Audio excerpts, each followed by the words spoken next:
그리 풍성하시고 사랑과 은혜가 많으신 하나님 아버지, 지난 첫째 날 저희가 주 앞에 나와 영과 진리로 경배하고 또 나흘의 시간이 지났습니다.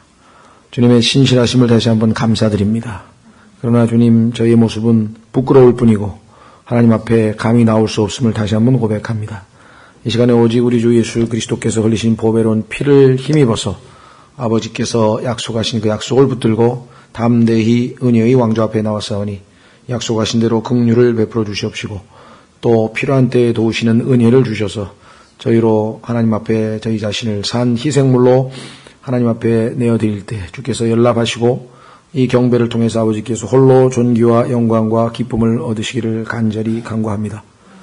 자비로우신 아버지 하나님, 오늘 들려주시는 말씀에 저희가 합당한 마음으로 귀를 기울이고 그 말씀이 저희의 삶을 주관하시고 그 말씀을 통해 하나님께서 이루시고자 하는 뜻을 저희를 통해 성취하시며 그 말씀의 씨앗이 결코 헛되이 돌아오지 아니하고 주께서 원하시는 바 귀한 열매로 아버지를 영화롭게 하는 역사가 일어나기를 간절히 간구드립니다. 심히 무지하고 무능하고 무기력함을 고백드립니다.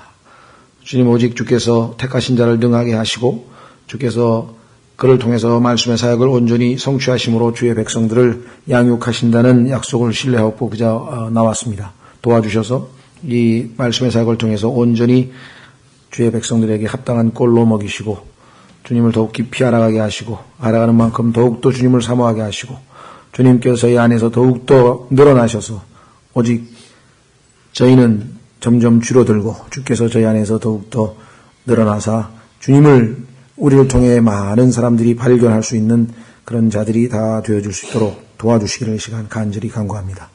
주님, 무엇보다도 오늘 참석지 못한 지체들을 기억합니다. 주님, 그들이 어디 있든지 간에 그들을 돌보아 주시고 그들의 마음이 주님과 주님의 말씀과 주님의 형제자매들이 모여있는 이 거룩한 집회에 와 있도록 도와주시며 아버지 하나님께서 참으로 오늘 이 한 집회를 통해, 한 시간의 집회를 통해서 다시 한번 홀로 존귀와 영광과 기쁨을 얻으시고 우리에게 큰 유익과 복을 허락해 주셨기를 아버지 손에 언전히 간구드리며 이 모든 말씀을 우리 주 예수 그리스도 이름으로 기도하옵나이다.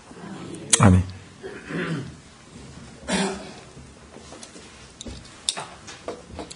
예, 오늘 어쩌면 시편에서 가장 유명한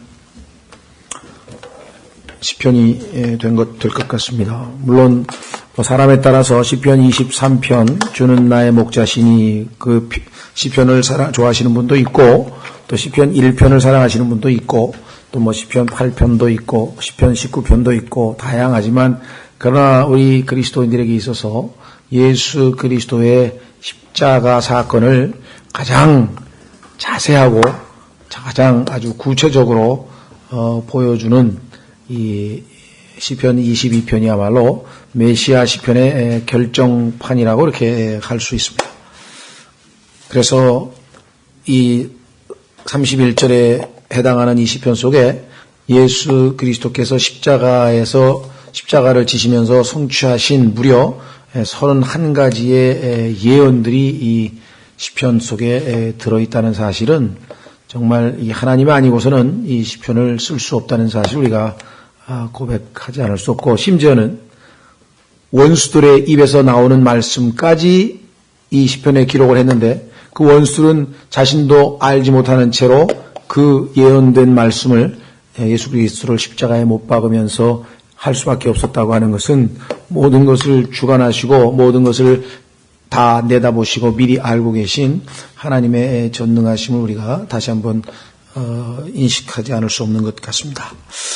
그 유명한 예수 그리스도께서 십자가에서 달리셔서 외쳤던 그 부르짖음 소리가 바로 시편 22편 1절에서 인용한 것이고 맨 마지막 역시 아주 우리말로는 이것을 행하셨음을 드러내리오다 이렇게 31절 끝부분에 나오는데요. 그것이 굳이 헬라어를 일부러 얘기하는 건 아니지만 다 이루었다. 히브리어로도 다 이루었다. 한 단어입니다. finished 라는 단어라고 의미 있게 설명되어 있는 것을 보게 됩니다. 그래서 오늘 시편 22편 1절서부터 31절까지인데요. 다 볼 수는 없고요. 중요한 시편이니까 그래도 우리가 다행히 시편이 두 부분으로 나뉘어져 있습니다. 그래서 1절서부터 21절까지가 십자가에 못 박히신 예수님에 대한 얘기고 22절부터는 부활하셔서 왕이 되신 예수 그리스도 이렇게 되어 있습니다. 그러니까 십자가에 못 박히신 결과, 어떤 결과가 성취되었는지가 22절서부터 나와 있기 때문에 다음 시간에 우리가 22절서부터 31절까지 살피도록 하고, 오늘은 21편 안 오신 것 같은데. 예? 21편 안 오신 것 같아요. 저 계속 필기하는데요. 21편은 안 했다고요? 예, 오늘 거기 하시는데 열심히 보는 것 같은데. 예? 안 하셨어요. 아, 20편만 했어요? 예. 그럼 22편부터 먼저 하고 21편 나중에 해야 되겠네. 제 머릿속에 착각이, 입력이 잘못되어 있었네. 왜 그랬을까? 저는 당연히 21편을 한 줄 알고 22편으로 갔어요. 예, 아이고, 죄송합니다. 예, 제가 이렇게 아주 요즘에 기도를 많이 해주셔야 되겠네. 예, 21편은 다음 주 하겠습니다. 다음 주에 22편이 연결되기 때문에 1절부터 21절까지 하고 그 다음에 가야 되거든요. 22, 23, 24편 사실 또 이렇게 한 세트인데 어쩔 수 없죠. 그래도 21편은 다음 주에 하겠습니다. 예, 죄송합니다. 왜 그렇게 입력이 잘못됐을까요? 아, 그런 건 아닙니다. 저는 당연히 21편을 한 줄 알고 22편, 제가 21편을 많이 읽다 보니까 당연히 여기서 한 줄로 기억을 했던 것 같아요. 아주 죄송합니다. 예. 시편, 그래서 22편에 아할렛 사할에 맞추어 악장에게 준 다윗의 시 이렇게 돼 있죠. 이 아할렛 사할이라고 하는 말은 소위 말하면 단어 의미로는 아침의 암사슴이라 또는 새벽이라 이런 뜻인데 이것이 무슨 의미가 있다기보다는 이 음악적인 어떤 부어와 관련이 되어 있지 않는가 이렇게 생각을 합니다. 그래서 이것에 대해서는 뭐 성경에 더 이상 설명이 안 나와 있기 때문에 다만 이제껏 관례를 보았을 때 다 이것이 시를 읽고 이 하프를 타면서 노래로 하나님께 찬양을 하는 것이다 보니까 아마 어떤 그런 음악적인 것과 관련도 있지 않는가 이렇게들 추정을 하는 것 같습니다. 자, 어쨌거나 1절서부터 그 유명한 말씀 보겠습니다. 말씀드린 것처럼 1절서부터 21절까지는 십자가에 관한 것인데 1절서부터 6절까지는 하나님께 버림받으신 예수님. 근데 그 이유가 무엇인지가 참 중요하죠. 그 다음에 두 번째로는 7절서부터 18절까지는 사람들의 멸시를 받으신 예수님. 그 다음에 19절서부터 21절까지는 사탄에 의하여 조롱당하신, 박해당하신 예수님. 그래서 하나님도 사람도 사탄도 이 세상의 우주의 세 주인공이 하나님과 사람과 사탄이거든요. 그런데 이 세 우주의 모든 대표자들로부터 아주 버림당하고 조롱당하고 이 멸시당하신 예수 그리스도, 그 이유는 여러분과 저를 향한 사랑 때문이었다는 사실을 발견하면 이 땅에서 인생을 제대로 사는 것이고, 그 사실을 이 시편 22편을 읽으면서 이 시편이 기록된 목적과 이유를 모르면 인생을 잘못 사는 것이고, 잘못 사는 것뿐만 아니라 그 결과가 영원한 지옥불에서 고통당하는 참으로 안타까운 일이 있을 겁니다.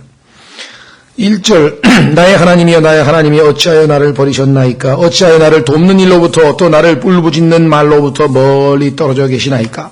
오 나의 하나님이여 내가 낮에 부르짖으나, 예수님께서 오전 9시 달리셨죠? 그래서 낮에 화날 때 12시까지, 그런데 사실은 오후 3시까지도 화내야 되는데 여러분 잘 아시는 것처럼 하나님께서 차마 자신의 아들을 심판하시는 그 진노의 심판을 보실 수가 없었고, 둘째, 하나님의 심판은 항상 어두움을 동반하기 때문에 그 창세기 1장 2절에도 있죠. 어두움. 그래서 캄캄한 어둠이 낮 12시부터 오후 3시까지 임한 것으로 성경에 기록되어 있습니다. 여기 밤이라 그랬죠. 밤에도 내가 잠잠하지 아니하나이다. 하나님을 향해서 울부짖고 기도하시는 예수 그리스도의 모습. 3절 그러나 오 이스라엘의 찬양 가운데 거주하시는 주여 주는 거룩하시나이다. 그러나 응답 아니하셨어요? 왜? 2절에 듣지 아니하셨다 그랬죠. 듣지 아니하신 이유가 써 있어요. 3절에. 왜? 하나님은 거룩하신 분인데 예수님은 지금 하나님 앞에 죄가 되어서 서 있었죠. 고린도후서 5장 21절에 우리를 위하여 우리를 대신하여 그분이 죄가 되셨다라고 성경에 기록하지 않았습니까? 갈라디아서 3장 13절에서는 우리를 대신하여 그분이 저주가 되셨다고 성경에 기록하지 않았습니까? 그러니 그 거룩하신 하나님이 그의 기도를 들으실 수 없었던 것이죠. 그래서 4절 우리 조상들이 주를 신뢰하고 신뢰하였으므로 주께서 그들을 건지셨나이다. 그들이 주께 부르짖어 구출을 받고 주를 신뢰하여 당황하지 아니하였나이다. 아브라함도 기도의 응답을 받았고 모세도 기도의 응답을 받았고 다윗도 기도의 응답을 받았고 다 우리 조상들 이 예수 그리스도의 앞선 인간 조상들은 다 기도 응답을 받았는데 예수님만이 기도 응답을 받지 못한 채 6절 또 다른 그러나가 나오죠. 3절에 그러나 한 번, 6절에 그러나 한 번. 성경에서 이 그러나가 얼마나 큰 반전을 가져오는지. 기도만 하면 응답하시는 그 신실하신 하나님이 어찌하여 나를 버리십니까? 어찌하여 응답하지 아니하십니까? 그 이유는 바로 여기 기록되어 있죠.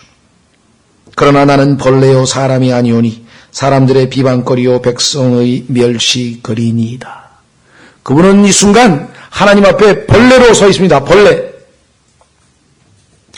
이 벌레는 단순한 벌레가 아니라 요한복음 3장 14절에 얘기했던 것처럼 민수기에서 놋뱀을 만들어서 장대에 높이 달고 그 놋뱀을 쳐다봤을 때 구원받았던 것처럼 예수님께서 바로 그 놋뱀이 되시기로. 그렇죠? 그래서 고린도후서에서는 그거를 죄가 됐다 그랬어요. 갈라디아서 3장에서는 저주가 됐다 그랬어요. 그 다음에 요한복음에서는 그분이 뱀이 됐다 그랬어요. 그리고 여기에서는 벌레가 됐다 그랬어요. 왜 그런가? 성경에 보면 사람의 혼이 지옥에 가면 벌레가 됩니다. 그래서 마가복음 9장 44, 46, 48절 세 번에 걸쳐서 지옥에 가면 그들의 벌레도 죽지 아니하고 사람의 혼은 영원 불멸이죠. 영원토록 고통을 당하든지 영원토록 행복하든지 둘 중에 하나지 중간이 없어요. 그래서 그들의 벌레라 그랬다. 그들요. 지옥에 간 사람들을 칭해서 그들의 벌레도 죽지 아니한다. 하나님께서 벌레 중에서 제일 큰 벌레가 뭡니까? 셋째 하늘에서 둘째 하늘에서 휘젓고 다니는 용이에요. 용. 용을 가만히 보면 기어다니는 벌레죠. 벌레. 그죠? 그거를 축소하면은 작은 벌레가 되죠. 벌레의 특징은 뭔가? 영과 혼이 없이 육신만, 살덩어리만 있는 게 벌레랍니다.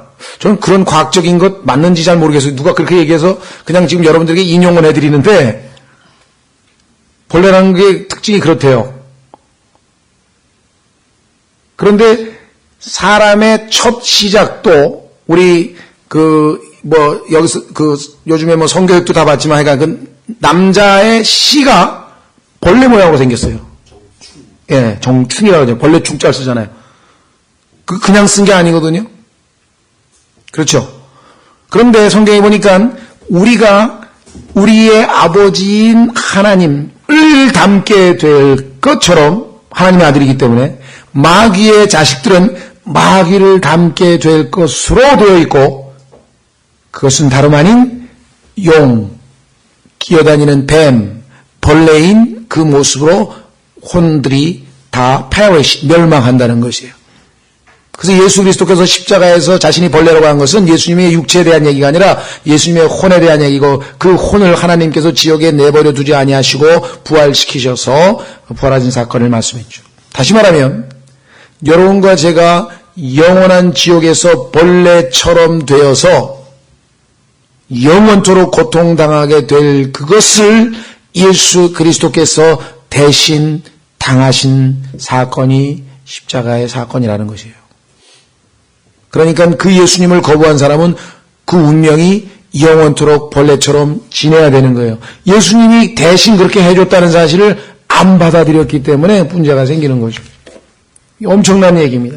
벌레에 대한 얘기를 여기서 길게 할 수는 없기 때문에 관심 있는 분들은 나중에 종말론과 관련돼서도 공부하겠습니다만은 이 문자 이게 보통 그냥 쓴 것이 아니라는 겁니다. 그래서 욥기 25장에 보면요. 사람을 벌레라 그랬어요. 욥기 25장에 써 있어요. 나는 벌레라고, 사람은 벌레라고. 아까 말씀드렸죠? 첫 출발이 벌레로부터 출발하잖아요, 인간이. 그래서 속된 말로 이 벌레가 하나님의 아들의 존귀한 신분으로 격상되는 것은 오직 십자가에서 벌레로서 혼을 짓눌리신, 다 쏟아내신 예수 그리스도를 신뢰하고 믿는 것 이외에 다른 방법이 없다는 겁니다.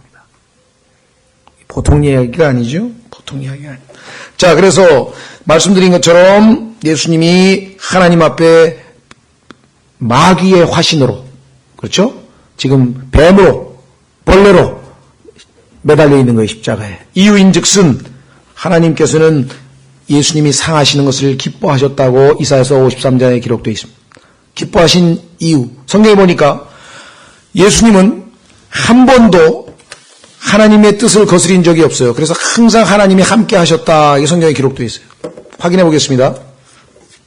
요한복음 8장 29절에 보면 아주 위대한 말씀이 써 있어요. 여러분과 신앙생활, 저의 신앙생활에 있어서도 이것을 적용하고 믿는다면 여러분과 제가 하나님의 임재를 결코 놓치지 않을 수 있는 그 위대한 말씀이죠.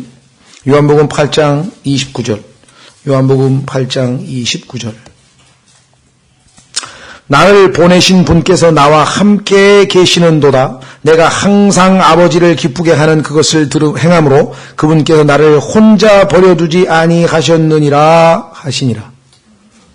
그런데 어째 지금 이 순간 예죠? 어찌하여 나를 버리십니까? 왜 멀리 계십니까? 왜 응답하지 않으십니까? 그 이유인즉슨 하나님은 거룩하신 분이고 예수님은 하나님 앞에 마귀의 화신으로, 죄의 화신으로, 죄덩어리로 하나님 앞에 서 있다는 사실입니다. 이사야서 53장으로 가보겠습니다. 이사야서 53장. 여러분이 이 사실을 깨닫는다면 복음이 얼마나 소중한 것인지를 우리가 다시 한번 깊이 생각해 봐야 되겠죠? 이사야서 53장 10절. 그러나 주께서 그를 상하게 하는 것을 기뻐하사, 하나님께서 예수님께서 십자가에 달리셔서 그 혼이 벌레처럼 망하면서 그 고난과 고통을 당하는 그것을 하나님이 기뻐하셨다. 뭐 하나님이 요즘 말로 세디스트입니까? 남을 학대하는 것을 기뻐하는 무슨 성적 도착자의 말이 안 되죠. 왜 그랬을까요? 여기 나와 있잖아요. 기록하기를 주께서 그에게 고통을 주셨은즉 주께서 그의 혼을 죄로 인한 헌물로 삼으실 때 그가 자기 씨를 보고 예수님께서 자기 씨를 보게 될 것을 기대하시면서, 그런데 이 자기 씨는 시편 22편 30절에 나와요. 우리가 다음 주에 좀 봐야 되겠는데 시편 22편 30절에 보면 그가 한 씨를 기대하고 십자가에서 죽으셨다 그래요. 그 씨가 바로 우리고 이 씨가 그분께서 한 세대로 간주하셨다 그랬어요. 우리가 바로 한 세대, 마태복음 1장 1절에 예수 그리스도의 세대에 관한 책이라 했던 바로 신약의 세대 아니겠습니까, 우리가? 그래서 이사야서 53장에 보니까 그가 자기 씨를 보고 자기 날들을 길게 하며 또 주의 기뻐하시는 일이 그의 손에서 번영하리이다. 그가 자기 혼이 해산의 고통을 치른 것을 보고 만족하게 여기리라. 왜? 하나님이 기뻐하셨고 그로 말미암아 많은 자손을 얻었으니까. 여기 나와 있죠. 나의 의로운 종이, 예수님이 하나님의 의로운 종인데 자기 지식으로 많은 사람을 의롭게 하리니 그가 그들의 불법들을 담당하리라. 그러므로 내가 그로 하여금 위대한 자들과 몫을 나누게 하리니 그가 강한 자들과 노력한 것을 나누리라. 이는 그가 자기 혼을 쏟아 부어, 바로 이것이죠. 자기 혼을 쏟아 부어 죽기까지 하며 범죄들 자들과 함께 계수되었기 때문이니라. 그는 많은 사람들의 죄를 담당하였으며 범죄자들을 위하여 중보하였느니라. 우리는 십자가에 달리신 예수 그리스도께서 왜 하나님의 기도 응답을 받지 못하고 하나님으로부터 멀리 분리되어 있을 수밖에 없었는가라고 하는 그 역설을 다름 아닌 이 십자가야말로 하나님께서 가장 기뻐하시는 일 중에 하나였다라고 하는 것이죠. 그렇죠? 자, 히브리서 12장으로 갑니다. 히브리서 12장에 가면은 예수님께서 다름 아닌 이 일어날 일을, 하나님이 기뻐하실 것을 미리 내다보고 자신도 그 기쁨을 동참하고 기쁨에 동참하고 있는 모습이 나오죠. 히브리서 12장 2절에 우리의 믿음의 창시자여 또 완성자이신 예수님을 바라보자. 그분께서는 자기 앞에 놓인 기쁨으로 인해 하나님이 기뻐하실 그 기쁨, 자기 한 씨를 얻게 될 그 기쁨, 한 세대를 얻게 될 기쁨, 주님의 몸된 신부를 얻게 될 기쁨, 그 기쁨을 이기지 못해서 여기 나와 있죠. 기쁨으로 인해 십자가를 견디사 그 수치를 멸시하시더니 이제 하나님의 왕좌 오른편에 앉아 계셨느니라. 다시 시편 22편으로 와서 우리는 두 번째 단원으로 넘어가겠습니다. 1절부터 6절까지는 하나님으로부터 버림받으신 하나님의 아들. 참 역설이죠. 하나님으로부터 사랑받으신, 그래야지 정상이죠. 그래서 하늘에서 하나님께서 너무나 사랑스러우신 자신의 아들을 바라보시면서 하늘에서 음성이 들려서 보라, 이는 내가 사랑하는 아들이요 내가 그를 매우 기뻐하노라. 침례받으실 때 드디어 나에게 순종하기 위해서 이제 십자가로 가는구나. 3년 반이 끝나고 십자가를 목전에 앞두고 하늘에서 다시 변화산에서 재림하시는 예수 그리스도의 모습 앞에 다시 한번 하나님께서 외치셨던 내가 그를 매우 기뻐하노라. 왜 기뻐했습니까? 죽기까지, 생명을 내어놓기까지 아버지를 기쁘시게 하려고 순종하고 있는 모습을 보여주고 있지 않습니까? 이번에는 사람들이 하나님의 버림만 받은 게 아니라 사람들에 의해서 조롱당하시는 예수 그리스도의 모습이 기록되어 있습니다. 7절 그는 나를 보는 모든 자들이 나를 비웃으며 입술을 내밀고 머리를 흔들며 말하기를. 예수님을 보면서 사람들이 얼마나 비아냥되는 모습을 보였는지 비웃으며 입술을 내밀고 머리를 흔들었다 그랬어요. 여러분들 그 상상해 가시죠? 입술을 내밀며 머리를 흔드는 모습. 지가 하나님의 아들이라고 그러더니 저 꼴이 뭐야. 지나가는 사람마다 머리를 흔들면서 혀를 끌끌 차면서 비웃으면서 조롱하면서 더 독한 사람은 막 침도 뱉으면서 더 심한 사람은 어땠습니까? 예수님의 수염을 잡아당기고 뽑았고 따귀를 때리고. 인간이 창조주에게 한 짓이에요. 그런 자를 하나님이 지옥에 보내는 게 마땅하지. 어디로 가겠어요, 그런 사람들이? 그 후손들이, 그 동료들이. 거듭나지 아니하면 내가 예수님의 수염을 안 뽑고 예수님의 뺨을 안 때려도 그 사람하고 똑같은 거예요. 같은 그룹이에요. 하나님께서 그리 취급하시는 거예요. 아담 안에 있든지 예수 그리스도 안에 있든지 둘 중에 하나예요. 차윤순 자매가 했던 것 모릅니까? 주님 죽인 우리 죄를 용서하여 주옵소서. 이 세상 사람들이 지금 구원받지 못한 사람들은 자신이 주님을 죽인 사건을 몰라요. 자신들이 살인자라는 사실을 모른다고요. 우리는 알아요. 우리 죄 때문에 예수님이 죽은 걸 알았어요. 그게 축복의 첫 단추예요. 역설적이게도. 그런데 사람들은 그 소식을 전해주면 싫어해. 그것이 바로 좁은 문으로 들어가는 길이요, 진리의 길로 들어가는 길이요, 복된 길인 것을 모르는 것이죠. 자, 그래서 어떻게 했는가? 8절 그가 주를 신뢰하여 주분께서 자기를 건지실 줄로 믿었도다. 그분께서 그를 기뻐하셨으니 그를 건지시리로다 하나이다. 조롱하는 내용이 뭐냐면 밤낮 하나님 신뢰한다고 했으니 하나님께서 자기를 건지신다고 믿겠지 뭐. 하나님께서 자신을 기뻐한다고 밤낮 했으니 건지시겠지 뭐. 이게 조롱하는 얘기예요. 비아냥거리는 거, 비꼬고 있는 거. 그래서 예수님 보고 뭐라 그랬어요? 네가 메시아거든 내려오라 말이야. 그리스도거든 내려오라 말이야. 십자가에서. 능력이 있으면 한번 전능한 메시아라면 내려와 보라. 내려오면 인간은 구원 못 받아요. 대속물이 없는데. 이 멍청한 사람들이 예수님 보고 내려오라 그랬는데 예수님이 그 유혹에 안 넘어가시고 안 내려오신 게 정말 천만다행이지. 그렇지 않습니까? 주님께는 하나님의 뜻 이외에는 그 인간들에 대해서 일일이 반응하고 조롱하고 그런 거 없습니다. 여러분들도 여러분 주변에서 여러분들 뭐 약 올리고 조롱하고 끄떡하지 마세요. 마귀가 여러분들을 망치려고 하는 것 뿐이니까.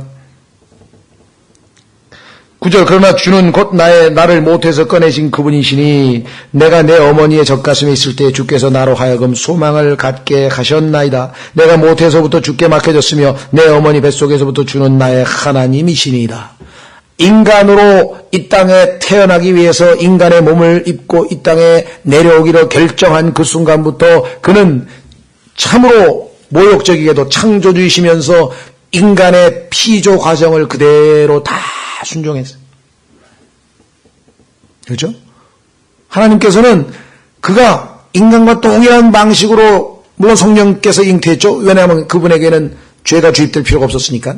그러나 아담이 태어난 것과 똑같은 방식으로 아담은 실패했지만 그분은 실패하지 않았죠. 인간의 모습으로 9개월을 엄마 뱃속에서 있고 태어나서 엄마 여기 젖가슴에 안겨 있었다 그랬죠. 똑같이. 그래서 성경에서 이것을 뭐라는 거 하니 경건의 신비여 위대하도다 논쟁의 여지가 없도다. 이보다 더 신비한 이야기가 있습니까?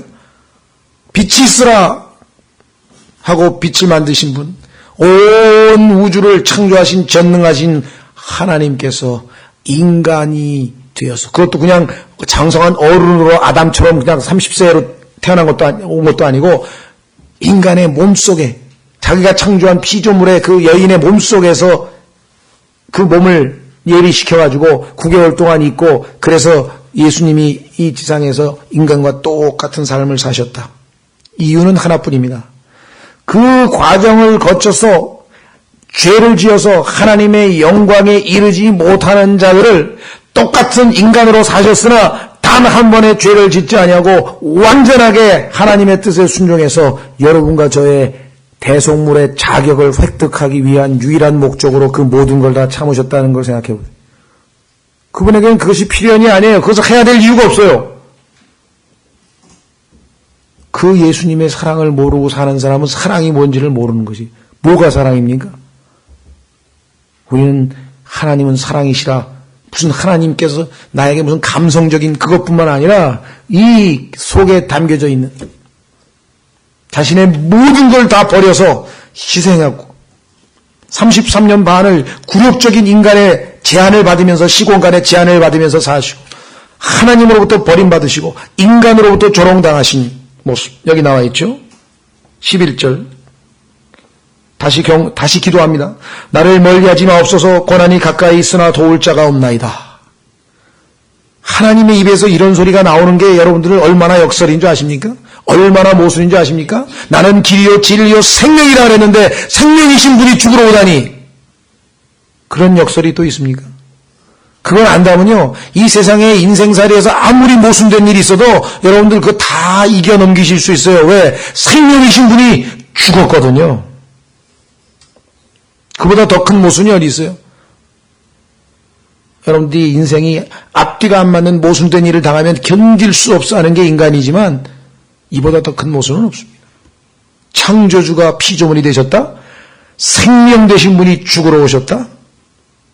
여러분이 이 땅에서 얼마나 큰 모순과 도저히 감당할 수 없는 이해할 수 없는 일을 당한다 할지라도 이보다 더 큰 모순은 없습니다. 그래서 그 모순을 견뎌내신 분을 기억하라. 확인해 보겠습니다. 히브리서.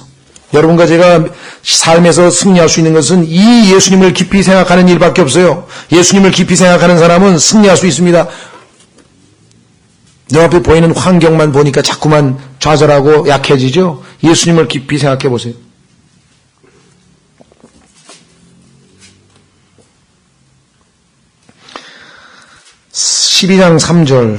히브리서 12장 3절 죄인들이 자기를 대적하여 이처럼 거역한 것을 견디어내신 분을 깊이 생각할지니. 자, 지금 우리가 읽고 있는 시편 22편이 바로 여기에 해당되죠. 죄인들이 자기를 대적하여 이처럼 거역한 것을 견디어내신 분을 깊이 생각할지니 이것은 너희가 너희 생각 속에서 지치고 기진하지 아니하게 하려 함이라. 신앙생활에서 지치고 기진하지 않는 방법은 바로 이분을 깊이 생각하고 바로 이분을 바라보는 겁니다. 2절에 나와 있는 것처럼.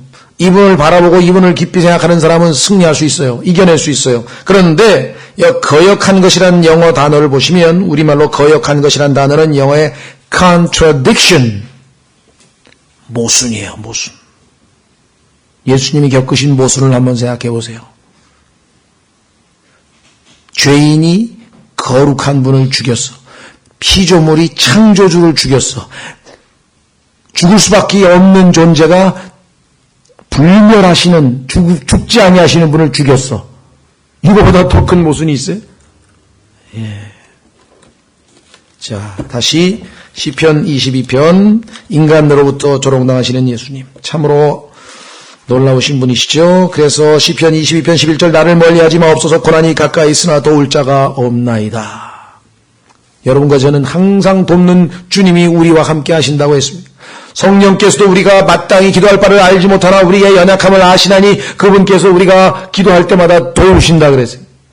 성령께서 예수님께서 돕고 계신데 예수님은 그 누구도 도와주지 않았습니다. 하나님마저도 버렸죠. 왜? 그 순간 하나님 앞에 죄로 서 있었기 때문에. 인간들의 잔인함을 보십시오. 12절, 많은 황소들이 나를 에워싸며 바산의 힘센 황소들이 나를 둘러싸고. 비유가 아주 살벌하죠. 황소들이, 여러분들 투할 때 투사가 멋지게 꽂아서 황소가 먼저 죽으면 좋지만 잘못하면 황소한테 받쳐서 투사 그냥 투장에서 쫙 뻗어버리는 거 보셨나 모르겠어요? 사고 자주 일어납니다. 잔인하고 살벌하죠. 그래서 예수님의 그 원수들을 성경에 이렇게 묘사해. 많은 황소들이 나를 에워싸며 바산의 힘센 소들이 나를 둘러싸고 그들이 약탈하며 울부짖는 사자같이 나를 향해 입을 벌렸나이다. 사람뿐만 아니라 성경에 보니까 골로새서에는 영적인 전쟁까지 벌어져서 악한 영적인 존재들도 거기에서 다 예수님을 향해서 막 으르렁대고, 우리 눈에는 안 보이지만 골로새서에 그렇게 기록되어 있어요. 영적인 전쟁이 벌어졌다고. 생각해 보셨어요? 그 다음에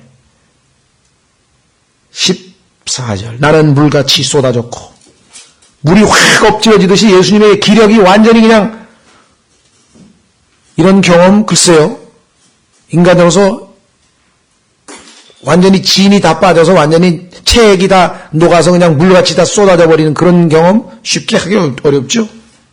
내 모든 뼈는 어그러졌으며,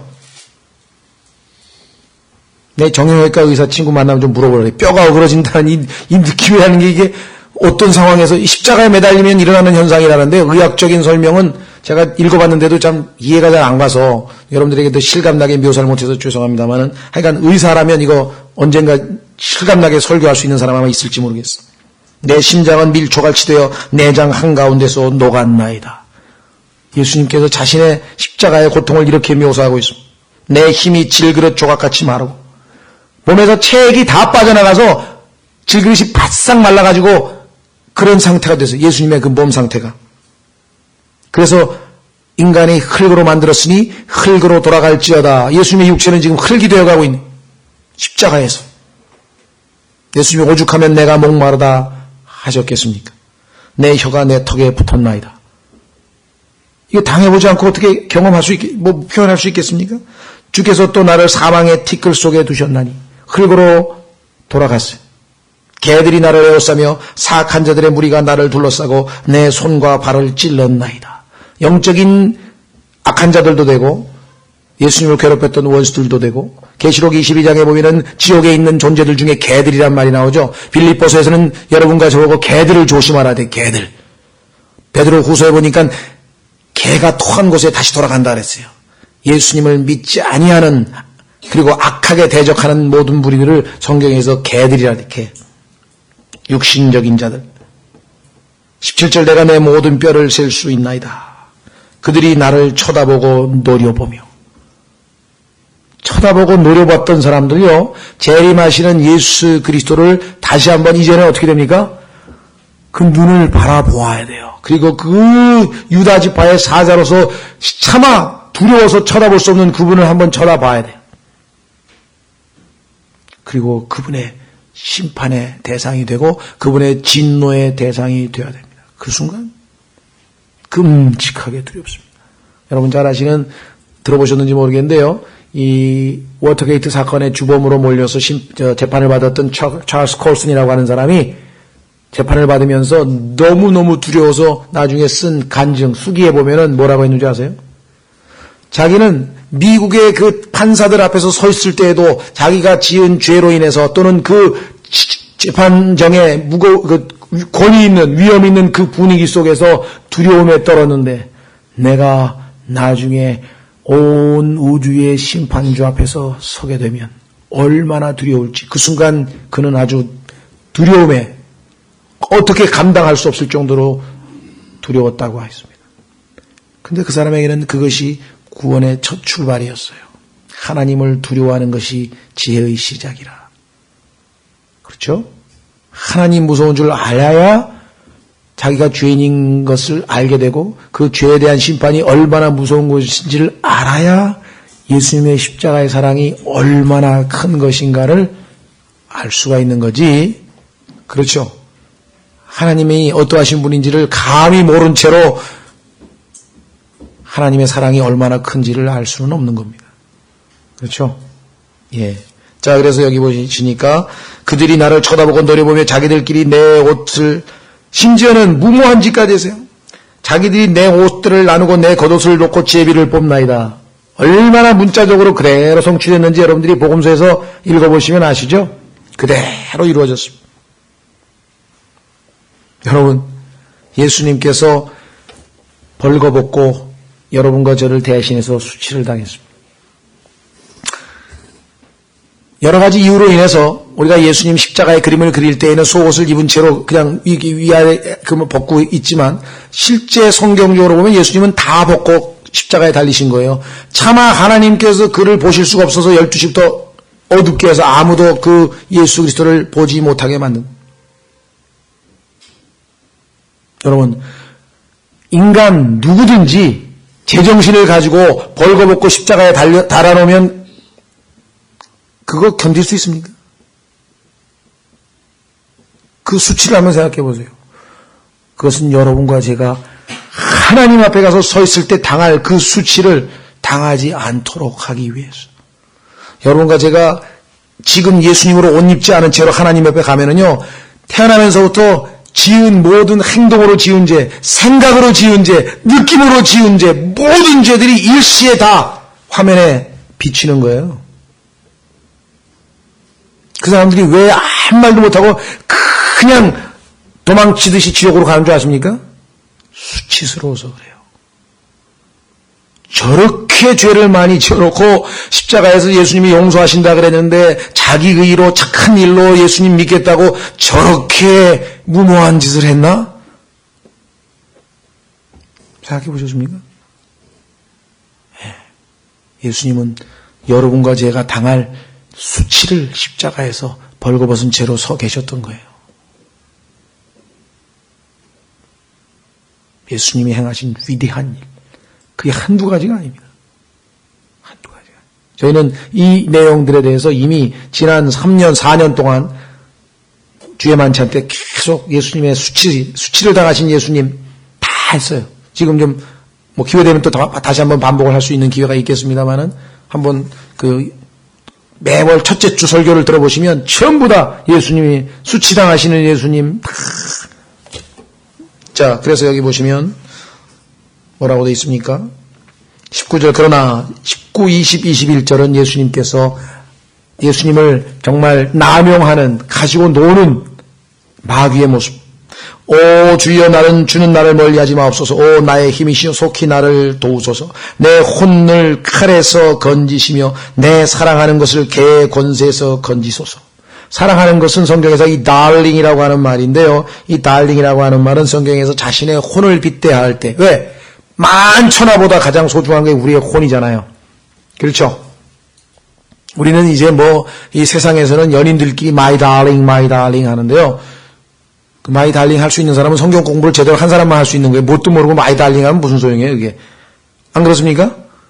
여자들 마찬가지. 면사포 왜 씁니까? 성경에 보면 그 면사포 쓰는 사람은 그리스도인이, 여자가 그리스도의 신부가 그리스도의 밑에서 권위에 순복하겠다고 하는 표시로 면사포를 쓰는 거죠. 그렇죠? 그러니까 그리스도인들만이 제대로 면사포도 쓸 수 있는 자격도 있고, 귀를 뚫을 자격도 그리스도인만이 있다 그랬죠. 영원히 당신의 노예가 되겠습니다. 자발적으로 귀를 뚫고 그건 노예가 되겠다고 하는 내용이 성경에 나오잖아요. 그러니까 이 세상 사람들은 하는 일들이 무슨 의미를 갖고 있는지도 모르고 하는 거야. 하나님의 말씀을 공부하면 그 의미 하나하나를 다 알 수가 있어. 모든 것을 판단할 수 있어. 그렇다고 지식 가지고 교만하라는 얘기는 아니죠. 하나님이 어떠하신 분인가를 점점 알아가잖아요. 하나님은 모든 것을 다 챙기시는 분이에요. 하나도 놓치지 않고. 신나서 멋지게 귀걸이 뚫는다고? 천만의 말씀. 하나님께서는 너는 내게 종이 되겠다고 귀는 뚫었는데 네 멋대로 살았구나. 귀를 헛뚫었어.